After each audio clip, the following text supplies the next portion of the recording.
പൊന്നാനി കടവനാട് അക്രമം നടന്ന വീടുകളിൽ പി നന്ദകുമാർ MLA സന്ദർശനം നടത്തി. അക്രമം നടത്തിയ മാഫിയ സംഘത്തിനെതിരെ കർശന നടപടി സ്വീകരിക്കാൻ നിർദ്ദേശം നൽകിയതായി MLA പറഞ്ഞു. വെള്ളിയാഴ്ച രാത്രിയിൽ കടവനാട് RSSകാർ ആക്രമിച്ച CPM പ്രവർത്തകരുടെ വീടുകളിലാണ് പി നന്ദകുമാർ MLAയുടെ നേതൃത്വത്തിൽ സന്ദർശനം നടത്തിയത്. വീട് കയറിയുള്ള ഇത്തരം അക്രമങ്ങൾ അംഗീകരിക്കാനാവില്ലെന്നും വീടിനകത്ത് പിഞ്ചുകുഞ്ഞ് ഉൾപ്പെടെയുള്ളവർ ഉള്ള സമയത്ത് നടത്തിയ അക്രമത്തിൽ ശക്തമായ നടപടി സ്വീകരിക്കാൻ ആവശ്യപ്പെട്ടിട്ടുണ്ടെന്നും MLA പറഞ്ഞു. നിസ്സാരപ്പെട്ട എല്ലാ സംഭവം ഉണ്ടായിക്കഴിഞ്ഞാൽ അപ്പം തന്നെ പറഞ്ഞു കൊടുക്കുന്ന ശരിയായിക്കൊണ്ട് വീടുകളൊക്കെ കടന്ന് ആക്രമിക്കുക എന്നുള്ളത് ഒരിക്കലും അംഗീകരിക്കാൻ കഴിയാത്ത കാര്യങ്ങളാണ്. ഇപ്പോൾ 2 വീടാണ് ആക്രമിക്കപ്പെട്ടിട്ടുള്ളത് ഇവിടെ. ആ വീടിനകത്ത് വളരെ പിഞ്ചുകുട്ടി അടക്കം എടുക്കുന്ന ഒരു സ്ഥലത്താണ് എല്ലാ കാഴ്ചയൊക്കെ ബുക്കിറ്റിലൊക്കെ അവിടെ വീണ് കിടക്കുന്നത്. ഒരിക്കലും അംഗീകരിക്കാൻ കഴിയാത്ത ഇതിനെതിരെ അതിശക്തമായ നടപടി സ്വീകരിക്കാൻ ബന്ധപ്പെട്ടവർ ആവശ്യപ്പെട്ടു.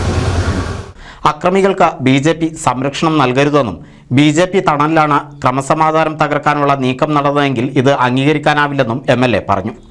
സമാധാനപരമായ പ്രദേശത്ത് ബോധപൂർവം നടത്തിയ അക്രമം വെച്ചുപുറപ്പിക്കില്ലെന്നും എല്ലാവർക്കും വീടുകളുണ്ടെന്നത് ഓർക്കണമെന്നും CPM area secretary CP Muhammad കുഞ്ഞിയും പറഞ്ഞു.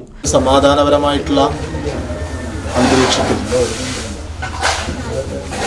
ഒരു ഗ്രാമപ്രദേശത്തെ ബോധപൂർവം അക്രമം കാണിച്ചുകൊണ്ട് ജനങ്ങളുടെ ജീവിതം ദുസ്സഹമാക്കുന്ന രീതിയിലുള്ള കടുത്ത അപലപനീയമായ ഒരു കൃത്യമാണ് RSSന്റെ നേതൃത്വത്തിൽ ഇവിടെ കടനാട് നടന്നിട്ടുള്ളത്.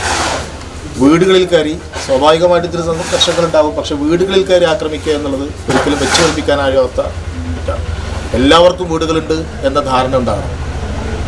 വീട്ടിൽ പ്രായം ചെന്ന മുതിർന്ന ആളുകളുണ്ട്, 70ഉം 80ഉം പ്രായമുള്ള ആളുകൾ, അതോടൊപ്പം തന്നെ 6 മാസം പോലും പൂർത്തീകരിക്കാത്ത കൈക്കുഞ്ഞുങ്ങളൊക്കെ ഉള്ള സ്ഥലത്ത് തികച്ചും മനുഷ്യത്വരഹിതമായിട്ട് ക്രൂരമായിട്ടുള്ള ആക്രമണമാണ് RSS ഈ നാട്ടിൽ കാണിച്ചിട്ടുള്ളത്. അതിനെതിരായിട്ടുള്ള ശക്തമായിട്ടുള്ള പ്രതിഷേധം CPM-ന്റെ ഭാഗത്തുണ്ടാകുമെന്ന് ഉറപ്പിച്ചു പറയാം. CPM ജില്ലാ സെക്രട്ടേറിയറ്റ് അംഗം PK കലീമുദ്ദീൻ, ജില്ലാ കമ്മിറ്റി അംഗം professor MM Narayanan, area centre അംഗങ്ങളായ TM സിദ്ദീഖ്, MA ഹമീദ് എന്നിവരും MLAക്കൊപ്പമുണ്ടായിരുന്നു. NCV news Ponnani. നമസ്കാരം. സ്വർണ്ണ വിപണന രംഗത്ത് പതിറ്റാണ്ടിന്റെ പാരമ്പര്യമുള്ള വടക്കേക്കാട് കേരള ഗോൾഡ് ആൻഡ് ഡയമണ്ട്സിന്റെ നവീകരിച്ച ഷോറൂം ഈ വരുന്ന പുതുവർഷ ദിനമായ ജനുവരി 1-ാം തീയതി പ്രവർത്തനം ആരംഭിക്കുകയാണ്. ഉദ്ഘാടന വേളയിൽ ഞാനും ഉണ്ടാവും, നിങ്ങളും ഉണ്ടാവില്ലേ? See you there.